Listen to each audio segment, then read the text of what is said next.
بسم اللہ الرحمن الرحیم۔ کتاب نسیم ہدایت کے جھونکے، پارٹ نمبر 10، جلد اول تا چہارم، پیج نمبر 219۔ سوال: اپنے قبول اسلام کا واقعہ سنائیے۔ جواب: احمد بھائی، میرا قبول اسلام میرے نبی پر کروڑوں اربوں سلام اور درود ہوں، ان کے رحمت للعالمین ہونے کا زندہ ثبوت ہے۔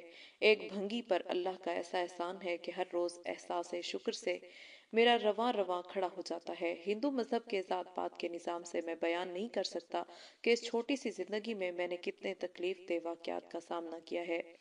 ذات پات کے ظالمانہ نظام سے کچلا ہوا حد درجہ شکستہ دل تھا کہ اچانک رحمت اسلام کا ایک جھونکا مجھے چھو گیا اور اس ایک جھونکے کی ٹھنڈک نے مجھے ماں کی ممتا کی طرح اپنی آغوش میں لے لیا۔ شاید مولانا صاحب نے آپ سے واقعہ بتایا ہو۔ سوال: ایک بار ابی نے اپنی تقریر میں بڑے درد کے ساتھ آپ کا واقعہ سنایا تھا اور مسلمانوں کو جھنجھوڑا تھا کہ نبی رحمت صلی اللہ علیہ وسلم کی امانت کے ہم امین برادران وطن کے رواجوں سے متاثر ہو کر اونچ نیچ اور ذات پات کے نظام میں جی رہے ہیں۔ 50 کروڑ ہمارے خونی رشتہ کے دلت بھائی صرف ہمارے ساتھ کھانے اور ہمارے برتن میں پانی پینے کو ترس رہے ہیں۔ ہم اللہ کو کیا منہ دکھائیں گے؟ آپ ذرا پورا واقعہ سنائیے۔ جواب: سید ندیم صاحب، جن کے ہاں میں کوٹھی میں صفائی اور چوکیداری پر ملازم تھا، مالدار اور خاندانی آدمی ہیں۔ وہ الہ آباد کے رہنے والے ہیں۔ گریٹر کیلاش میں ان کی کوٹھی ہے۔ نوئیڈا میں 2 کارخانے ہیں۔ آپ کے والد صاحب مولانا کلیم صدیقی سے کافی دنوں سے تعلق رکھتے ہیں اور دعوتی مزاج رکھتے ہیں۔ ان کی خواہش تھی کہ مولانا صاحب ان کی دعوت ایک بار قبول کریں۔ ایک بار مولانا صاحب نے وعدہ کر لیا تھا مگر وہ کسی وجہ سے آ نہیں سکے۔ ایک روز پہلے فون آ گیا کہ کوئی حادثہ ہو گیا جس کی وجہ سے نہیں آ سکیں گے۔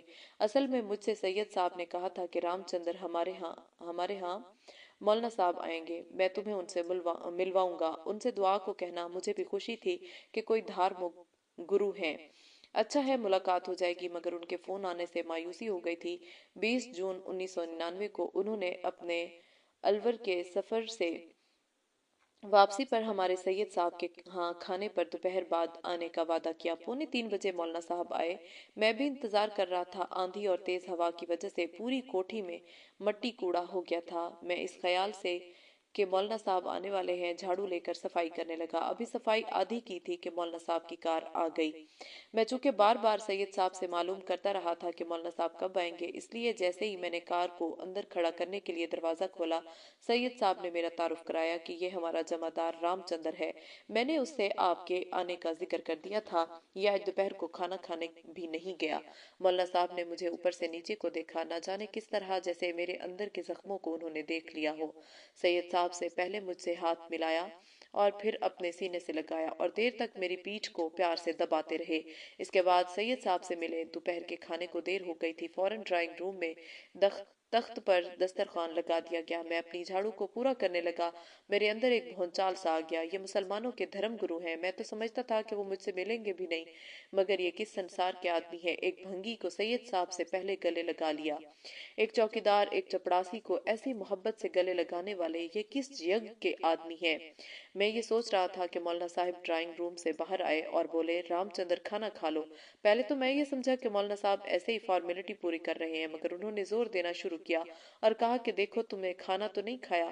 میرے ہاتھ سے جھاڑو لے کر ایک طرف رکھ دی۔ میرا ہاتھ پکڑ کر کھینچ کر واش بیسن کے پاس لے گئے کہ ہاتھ دھو لو۔ مجھ سے کہا، تمہارے ہاتھ جھاڑو کے ہو رہے ہیں، صابن سے دھو لو۔ ہاتھ دھلا کر میرا ہاتھ پکڑا اور ڈرائنگ روم میں لے گئے اور تخت پر بٹھانے لگے۔ میں بار بار نیچے بیٹھنے پر زور دیتا رہا، مگر مولانا صاحب نے میری ایک بات بھی نہ مانی اور کہا، تمہیں میرے برابر میں بیٹھ کر کھانا کھانا ہے۔ میرے لیے بالکل عجیب تجربہ تھا۔ میرے لیے اس دسترخوان پر بیٹھنا کتنا مشکل کام تھا، پھر بیٹھ کر ساتھ کھانا کھانا۔ پلیٹ میں مولانا صاحب نے اپنے ہاتھ سے سالن نکالا، روٹی اٹھا کر میرے ہاتھ میں دی۔ ایک ایک لقمہ میرے لیے کتنا مشکل ہو رہا تھا، میں بیان نہیں کر سکتا۔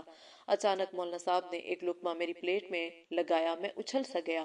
مولانا صاحب نے محبت سے معلوم کیا کہ رام چندر، مجھ گندے سے گھن کراہیت آ رہی ہے، تمہارے ساتھ خوب اچھی طرح صابن سے ہاتھ دھوئے ہیں۔ میری آواز نہ نکل سکی۔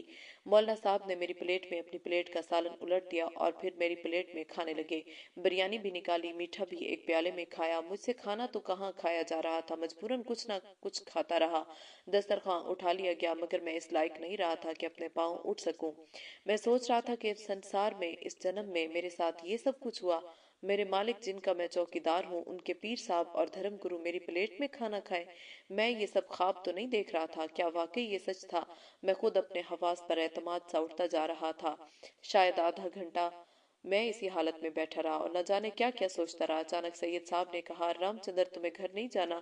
مولانا صاحب سے کیوں ملنا چاہتے تھے؟ کچھ کہنا ہو کہہ لو اور گھر جاؤ، گھر پر تمہارا انتظار ہو رہا ہوگا، تمہاری ماں پریشان ہو رہی ہوگی کہ کھانا کھانے کیوں نہیں آیا۔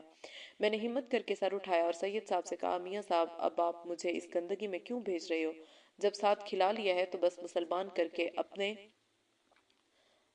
اپنے آپ میں ملا لو۔ مولانا صاحب نے جواب دیا کہ بیٹے تم ہمارے ہی تو ہو، کیا تمہیں یہ معلوم نہیں کہ ہم ایک ماں باپ کی اولاد ہیں اور تم ہمارے خونی رشتے کے بھائی ہو یا بھتیجے؟ البتہ ایک خاندان کے لوگوں کو ایک خدا کا بندہ بن کر ایک اسلام کا قانون ضرور ماننا چاہیے۔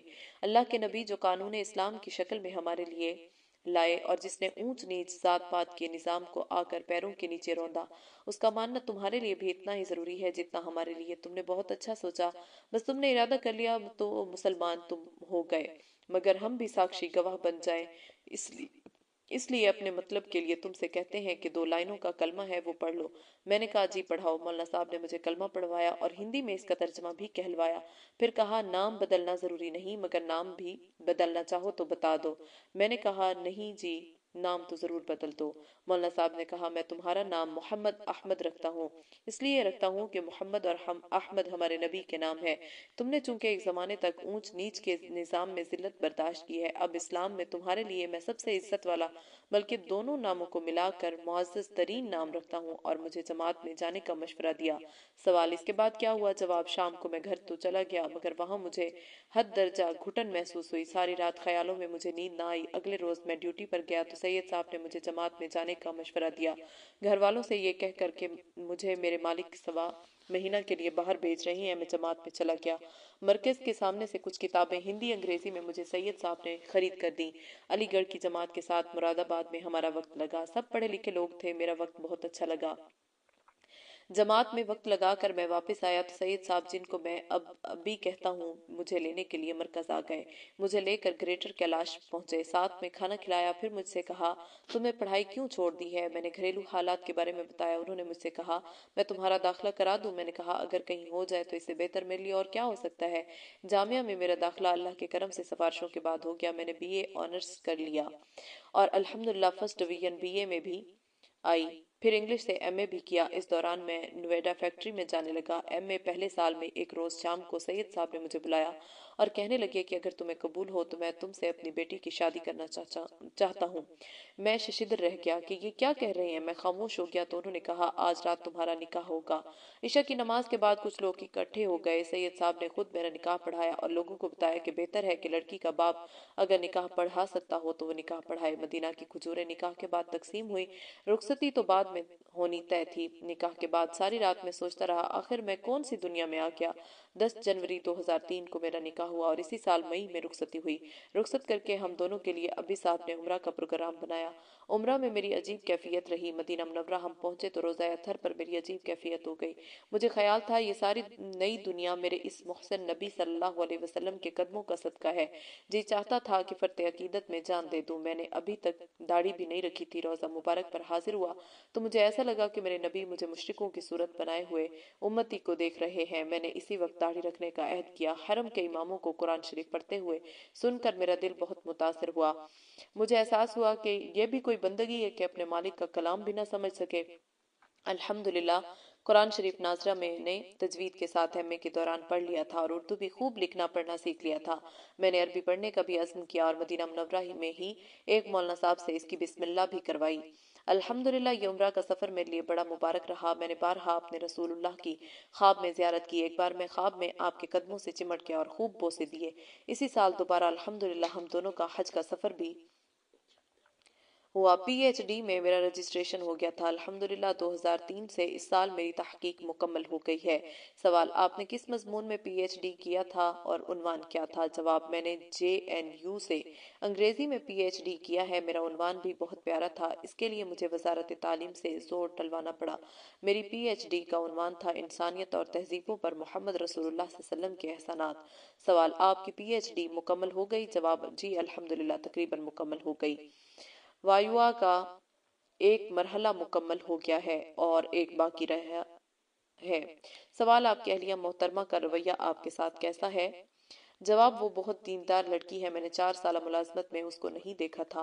एक दीनदार खातून होने की हैसियत से वो मुझे अपना शौहर समझती हैं। इस्लाम में आने के बाद सबसे बड़ा मुजाहिदा और मुश्किल मेरे लिए उनको बीवी समझना है। मुझे हर लम्हा ये ख्याल होता है ये मेरे नबी सल्लल्लाहु अलैहि वसल्लम की आल से हैं। अल्हम्दुलिल्लाह मैंने कभी इनसे पानी भी इस इकराम की वजह से नहीं मांगा। बड़ा दावती जहन है। मौलाना साहब की सारी दावती किताबें पढ़ती हैं। कभी कभी मुझे नबी सल्लल्लाहु अलैहि वसल्लम की अकीदत का जज्बा आता है तो मैं बेख्तियार उनके कदमों को चूम लेता हूँ कि इन कदमों में मेरे नबी का खून है। प्यारे नबी का जिक्र, आपका ख्याल मेरे लिए जिंदगी का सहारा है। आपकी रहमत लिल आलमीनी का जो पर तो मेरी जिंदगी पर है वो शायद किसी को नसीब हुआ हो। काश बुलकती इंसानियत को आप सल्लम का तारुफ कराया जाता तो इंसानियत जुल्म के अंधेरों से निकल सकती। अभी कुछ रोज पहले डेनमार्क के ना समझो और अहमकों का वाकया हुआ। अपने आप को तरक्की याफ्ता समझने वाले मगरिब और यूरोप के लोग कैसी जलालत की हरकत करते रहे, मैं बयान नहीं कर सकता मुझे कैसी तकलीफ हुई।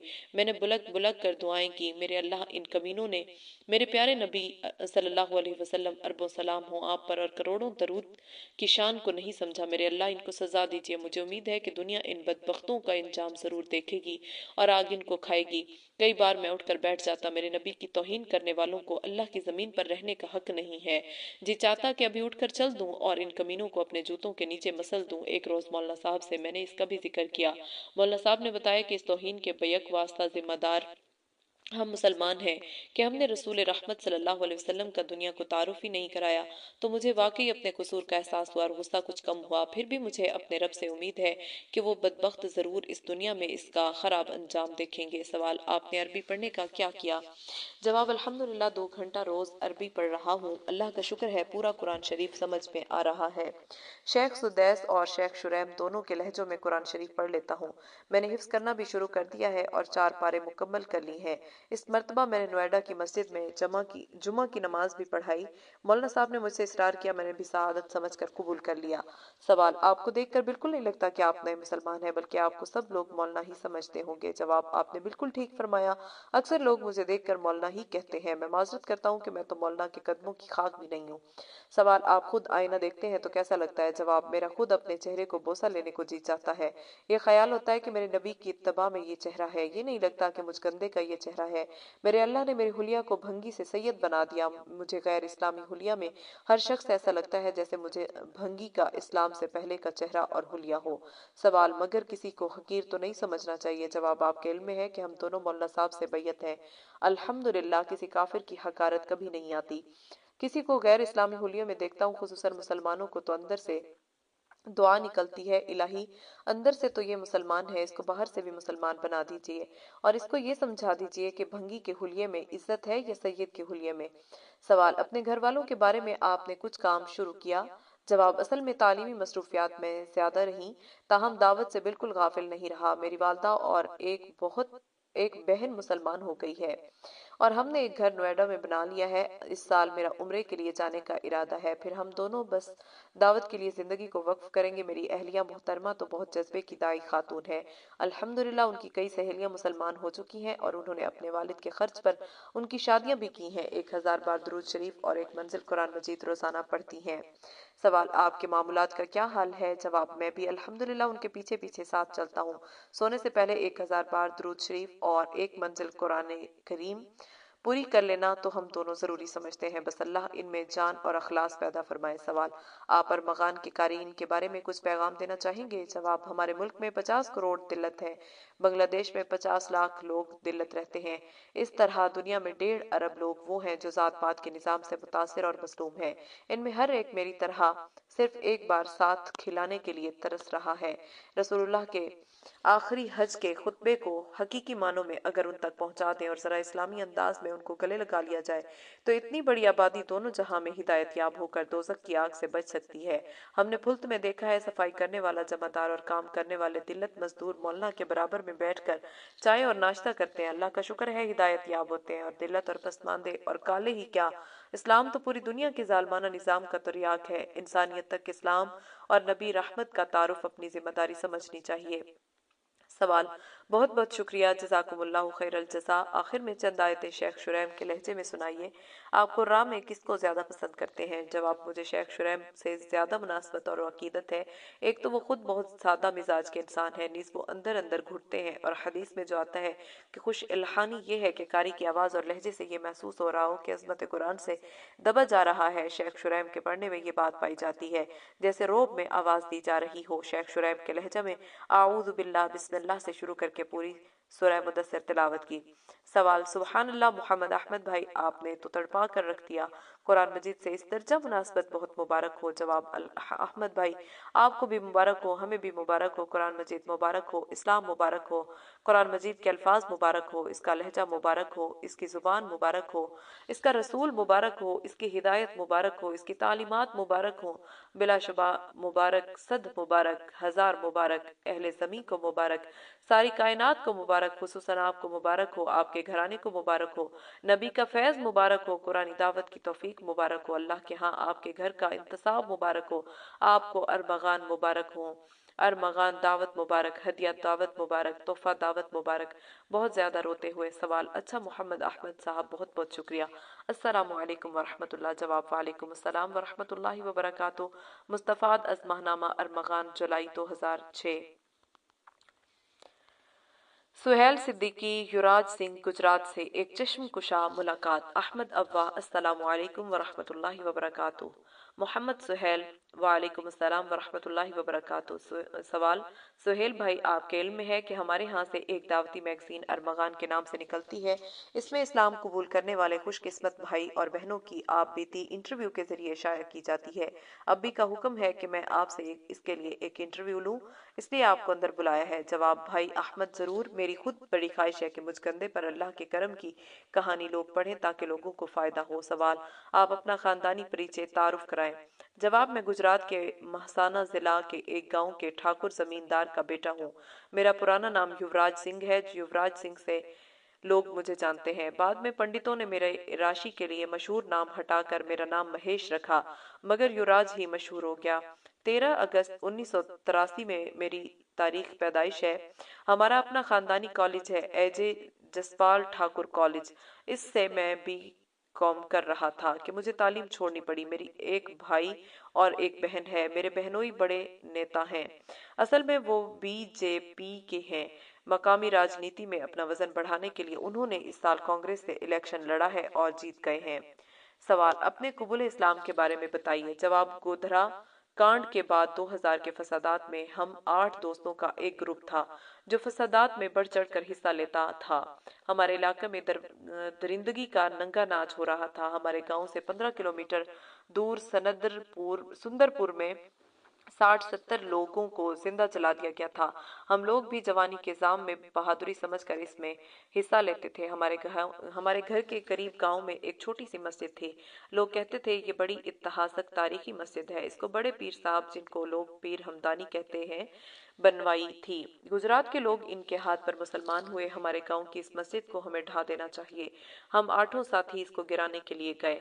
बहुत कोशिश के बावजूद असल मस्जिद को हम गिरा ना सके। ऐसा लगता था कि हमारे कदाल लकड़ी के हैं, लोहे के नहीं। बहुत मजबूर होकर हमने बाहर वाली दीवार गिरानी शुरू की जो अभी कुछ साल पहले गांव वालों ने बनवाई थी। इस दीवार को गिराकर हमने सोचा कि इस मस्जिद को जला देना चाहिए। इसके लिए पेट्रोल लाया गया। पुराने कपड़े में पेट्रोल डालकर मस्जिद को जलाने के लिए एक साथी ने आग लगाई तो खुद उसके कपड़ों में आग लग गई। वो वहीं जलकर मर गया। मैं तो ये मंजर देखकर डर गया। मेरे साथी कोशिश करते रहे मस्जिद को कुछ नुकसान पहुंचा। 2 हफ्तों के अंदर मेरे 4 साथी अचानक एक के बाद एक मर गए। इनके सर में दर्द था और वो तड़प तड़प कर मर गए। मेरे अलावा बाकी 2 पागल हो गए। मुझ पर डर तारी हो गया। मैं डरा डरा छुपा फिरता था। रात को इस टूटी मस्जिद में जाकर रोता था, क्या मुसलमानों के भगवान, मुझे क्षमा माफ कर दो। अपना माथा वहां टेकता। इस दौरान मुझे सपने ख्वाब बहुत दिखने लगे और ख्वाब में नर्क और स्वर्ग, जन्नत और दोजख दोनों दिखते। सवाल, जन्नत और दोजख किस तरह दिखाई देते थे? 1-2 ख्वाब सुनाइए। जवाब, मैंने एक बार देखा मैं नर्क में हूँ और वहाँ का एक दरोगा है, वो मेरे इन साथियों को जो मस्जिद को गिराने में मेरे साथ थे अपने जल्लादों से सजा दिलवा रहा है। और सजा ये है कि लंबे लंबे लोहे के कांटों का एक जाल है, इस पर डालकर उनको खींच रहे हैं और मांस, गोश्त और खाल गर्दन से पैरों तक उतर जाता है, फिर ठीक हो जाता है। इसके बाद उनको उल्टा लटका दिया और नीचे आग जला दी गई। जो मुंह से ऊपर को निकल रही है, और 2 जल्लाद हंटर से इसको मार रहे हैं। वो रो रहे हैं, चीख रहे हैं कि हमें माफ कर दो, हम अब किसी मुसलमान को नहीं मारेंगे, ना कोई मस्जिद ढाएंगे। दरोगा जलाल में कहता है, तौबा का मौका खत्म हो गया है, मौत के बाद कोई तौबा नहीं है। इस तरह के वहशतनाक मंजर मुझे रोज रोज दिखाई देते, मैं डर के मारे पागल सा होने को था।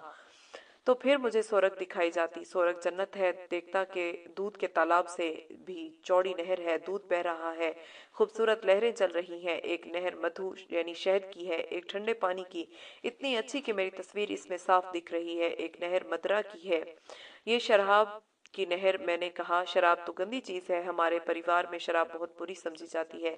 जवाब दिया, ये पाक और खुशबू वाली शराब है, इसको पीकर नशा नहीं होता। एक बार देखा कि बहुत खूबसूरत दरख्त है, इतना बड़ा कि हजारों लोग इसके साए में आ जाए। कभी बहुत अच्छे बाग देखता और हमेशा मुझे वहाँ अल्लाह अकबर की 3 बार आवाज आती। मुझे अच्छा ना लगता, और जब मैं साथ में अल्लाह अकबर ना कहता तो मुझे उठाकर सुरग से बाहर फेंक दिया जाता। मेरी आंख खुलती तो मैं बिस्तर से नीचे पड़ा मिलता। एक बार मैंने सुरग को देखा तो ला इलाहा इल्लल्लाह कहा। वहाँ के बहुत बहुत सारे लड़के लड़कियां वहाँ सुरग में मेरी खिदमत में लग गए। इस तरह काफी दिन गुजर गए। गुजरात में फसाद होता रहा, मगर अब मुझे अंदर से ऐसा लगता था जैसे मैं मुसलमान हूँ। जब मुसलमानों के कत्ल की खबर सुनता तो मेरा दिल बहुत दुखता। मैं एक रोज बेजापुर गया, वहाँ एक मस्जिद देखी। वहाँ के इमाम साहब सहारनपुर के थे, वो हरियाणा में मौलाना कलीम साहब के साथ काम कर चुके थे। उनसे मैंने पूरा हाल बताया। उन्होंने कहा कि अल्लाह को आपसे बहुत प्यार है, अगर आपसे प्यार ना होता तो अपने साथियों की तरह आप भी दोजख में जल रहे होते। आप इस रहमत की कदर करें और इस्लाम कबूल कर लें। उन्होंने बताया कि बाबरी मस्जिद को शहीद करने वाले सबसे पहले कदाल चलाने वाले दोनों नौजवान भी हमारे मौलाना साहब मौलाना कलीम के हाथ पर मुसलमान हो चुके हैं। शायद आपको भी अल्लाह हिदायत देकर सच्चे रास्ते पर लाना है। अब देर नहीं करनी चाहिए। हरियाणा के 2 डाकुओं के मुसलमान होने के किस्से भी उन्होंने सुनाए। ख्वाबों से पहले इस्लाम के नाम से मैं चिढ़ता था। ठाकुर कॉलेज में किसी मुसलमान को दाखिल भी नहीं होने देता था, मगर ना जाने क्यों इस्लाम की हर बात अब मुझे अपनी लगने लगी। बेजापुर से मैं घर आया और मैंने इरादा कर लिया कि मुझे मुसलमान होना चाहिए, वरना अपने साथियों की तरह मुझे भी नर्क की सजा भुगतनी पड़ेगी। मैंने अहमदाबाद जामे मस्जिद गया और इस्लाम कबूल कर लिया। मौलाना साहब ने घर वालों से इस्लाम को छुपाने को कहा।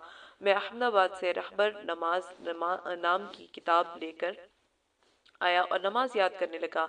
रफ्ता रफ्ता नमाज याद करके छुप कर नमाज पढ़ना शुरू कर दी। इम्तिहान के बाद गर्मियों की छुट्टी हुई तो मैंने जमात में जाने का प्रोग्राम बनाया। घर वालों से गोवा घूमने के लिए टिकट बनवाया और अपने दोस्त को अपने टिकट पर भेज दिया। मेरा चिल्ला बड़ौदा में लगा। फजाइल आमाल और मरने के बाद क्या होगा मैंने पढ़ी, तो जब मैं जन्नत दोजक के हाल को पढ़ता तो वो सब मुझे आंखों देखा लगता था। चिल्ला लगाकर मैं घर आया तो चुपके चुपके नमाज पढ़ता। एक रोज हमारा नौकर वीरेंद्र सिंह अचानक दूध लेकर मेरे कमरे में आ गया। उसने मुझे नमाज पढ़ते हुए देख लिया। उसने मेरे पिताजी और घर वालों को बता दिया कि छोटे बाबू तो मुसलमानों की भांति नमाज पढ़ रहे थे। मेरे पिताजी को कुछ शक सा पहले ही हो गया था। मैं कॉलेज से आया तो मेरे पिताजी ने दरवाजे में मुझे रोक दिया और बोले, हमें मालूम हो गया है कि तुम मुसलमान हो गया है, अब या तो इस्लाम या घर, एक चीज छोड़नी पड़ेगी। ऐसे अधर्म के लिए इस घर का दरवाजा नहीं खुल सकता। मैं जमात में था तो मैं सोचता था कि इस्लाम के लिए अगर मुझे देश छोड़कर बुखारा जाना पड़े तो खुशी से जाऊंगा। मैंने सोचा कि अल्लाह का शुक्र है इस्लाम मेरे रग रग में इस तरह रच बस गया है कि जान सांस और इस्लाम में से एक चीज छोड़ने के लिए मुझे कहा जाए तो जान सांस का छोड़ना मेरे लिए आसान होगा। इस्लाम छोड़ने का तस्वुर भी मेरे लिए जानलेवा है। मैंने सोचा कि अल्लाह की जमीन पर कब तक घुट घुट कर जीऊंगा। मन चाही छोड़कर रब चाही जीने का नाम ही तो इस्लाम है।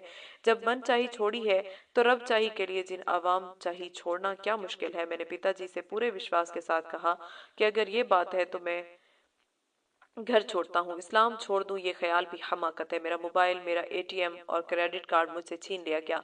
मैं अहमदाबाद पहुंचा, वहां पर जोहापुर मस्जिद में गया। वहां पर सब लोग डरे हुए थे, इसलिए वहां के लोगों ने मुझे रहने की इजाजत नहीं दी। वहां से दरियापुर पुराने मरकज गया। उन्होंने मेरे सर्टिफिकेट वगैरह देखे, उन्होंने फोन वगैरह करके मेरे बारे में तहकीक की। जब उन लोगों को मालूम हुआ कि मेरे वालिद के वहां के मशहूर बीजेपी लीडर जो अब मंत्री भी बन गए हैं से ताल्लुकात है, तो उन्होंने भी वहां रहने की इजाजत नहीं दी और माजरत कर दी। मेरे पास खाने के लिए पैसे नहीं थे। मैं चाय और बिस्किट लेता और बिस्मिल्लाह पढ़कर यकीन से खा लेता और दुआ करता, मेरे अल्लाह आप हर चीज पर कादिर है, मुझे इस चाय और बिस्किट से 3 दिन की ताकत दे दे।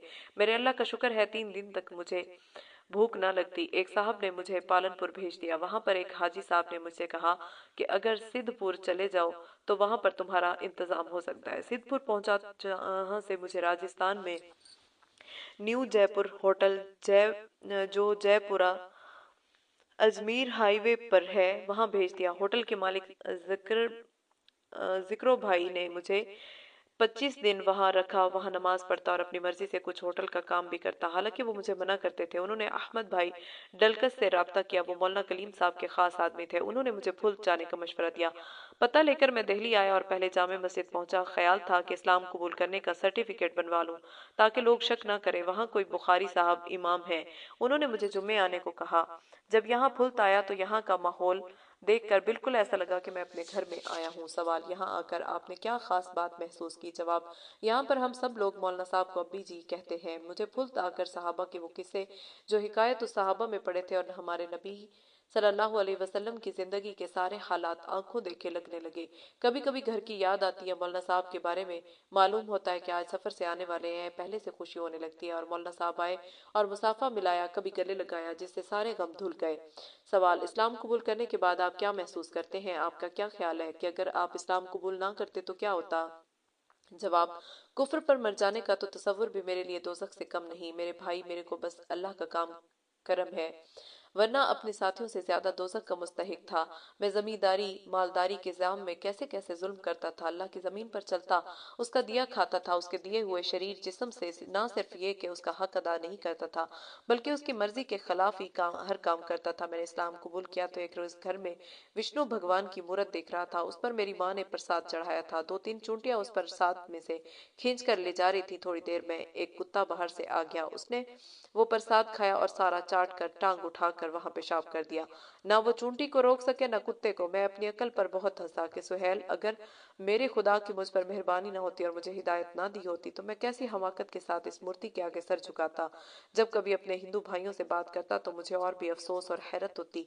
वो कहते कि देखो, हम जिस भगवान की मूर्ति की पूजा करते हैं वो तो हमारे साथ है। मुसलमान जिस खुदा की पूजा करते हैं उसे किसने देखा है? मैं उनसे कहता, अच्छा बताओ, जिस हवा में सांस लेते हो उसमें ऑक्सीजन है कि नहीं? वो कहते कि अगर ऑक्सीजन ना हो तो मर जाएं। मैंने कहा, जिस ऑक्सीजन से तुम सांस लेते हो उसको तुमने देखा है? वो कहते कि हम अपनी अकल से महसूस तो करते हैं। मैं कहता कि ऑक्सीजन को तुम बगैर देखे महसूस करते हो, विश्वास करते हो, ऑक्सीजन के पैदा करने वाले मालिक को नहीं महसूस करते, ना उसके ऊपर विश्वास करते हो। अफसोस है तुम्हारी अकल पर। मेरा इरादा है जरा मामला ठंडा हो जाए तो वर्ल्ड न्यूज में अपनी कहानी भेजूंगा। इसलिए हमारा परिवार पूरे इलाके में हर तरह से बड़ा समझा जाता है। लोग मुझे देखकर ये समझते थे कि तू स्वर्ग में रहता है। इस्लाम के नाम से मैं चिढ़ता था। शायद जो शुभ लफ्ज मेरे किए सबसे घड़ा नफरत का लफ्ज था वो मुसलमान था। मगर जब हक आया और मेरी अकल से पर्दे हटे तो मुझे ख्याल होता है कि अपने सच्चे मालिक को इसकी मर्जी ना मानकर मैं कैसे नरक में जी रहा था। अब सबसे प्यारा लफ्ज कोई है तो वो मेरे लिए इस्लाम है। अगर कोई मुझसे इस्लाम और मुसलमान के लिए जान और खून मांगे तो मैं सोचता हूँ कि मैं अपने लिए सौभाग्य खुशकिस्मती समझ कर दूंगा। मैं इसलिए लोगों के सामने अपनी कहानी सुनाना चाहता हूँ कि लोग जाने कि ऐसे बड़े घर का लड़का किसी लालच में तो फैसला नहीं करेगा। इस्लाम हक होगा जो सब घर बार छोड़कर उसने इस्लाम को कबूल किया। सवाल, अपने घर वालों के बारे में आप फिक्र करते हैं? जवाब, खून का रिश्ता एक जज्बाती रिश्ता होता है। अपने घर वालों को बहुत याद करता हूँ, बल्कि घर वालों से ज्यादा मुझे उनकी मौत बहुत याद रहती है। अभी तो मेरे लिए वहां राब्ता करना भी आसान नहीं। हाँ, मैं दुआ करता हूँ। मैंने अब्बी जी मौलाना कलीम साहब से दुआ के लिए कहा है। मुझे यकीन है उन्होंने वादा किया है और मुझसे कहा है कि वो दुआ करते हैं।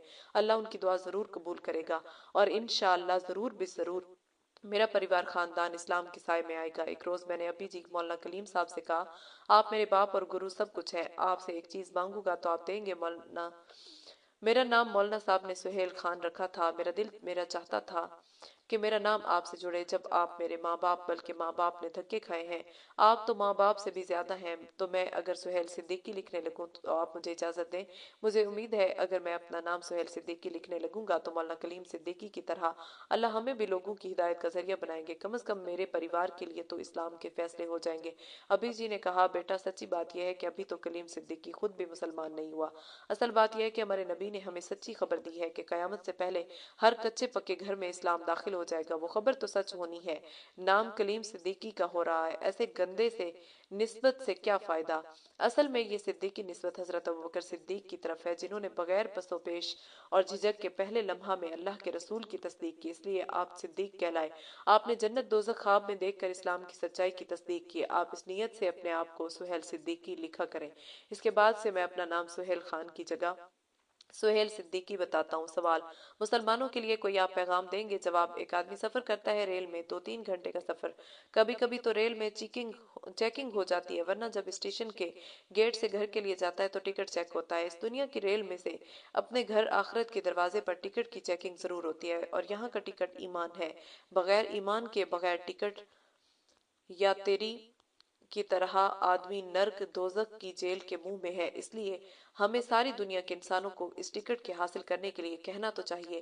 اسلام ایسی سچائی ہے کہ اگر وہ لوگوں تک پہنچ جائے تو سب کا حال میری طرح بدل جائے گا، اور ہم مسلمانوں کی یہ خاص ذمہ داری ہے جس کو آخرت اور جنت دوزخ پر یقین نہ آئے میرے دل سے پوچھ لے کہ دوزخ کیسی خطرناک جگہ ہے، جھرجھری لیتے ہوئے اللہ بچائے، اور جنت کیسی جگہ ہے، اس کے لیے آدمی قربان ہو جائے۔ سوال: بہت بہت شکریہ۔ السلام علیکم۔ جواب: وعلیکم السلام ورحمۃ اللہ وبرکاتہ۔ فی امان اللہ۔ مصطفیٰ 10 ماہنامہ ارمغان، اپریل مئی 2006۔